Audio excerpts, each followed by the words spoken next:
When you're doing a chakra balancing experiment or healing or working or however you want to call it, it's important that you remember or have a reference nearby of where those chakras are located in the body and their colors. So as you visualize the energy being infused into your target, you have the right color in mind and the right region of the body in mind. This is an example of a chart. There are many online you can find, or I think I'll begin including them in the kits that I sell.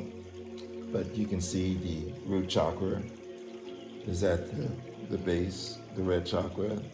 Then you have the sacral chakra, which is orange, and the sexual organ or genital region. Then you have the solar plexus, which is yellow. And then you have the heart chakra, which is green. You have the throat chakra, which is blue. The third eye chakra, which is indigo.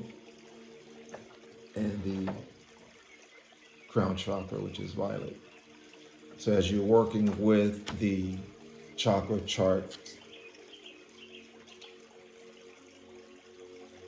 and bringing balance to your target, imagine that color, that chakra, and that part of the body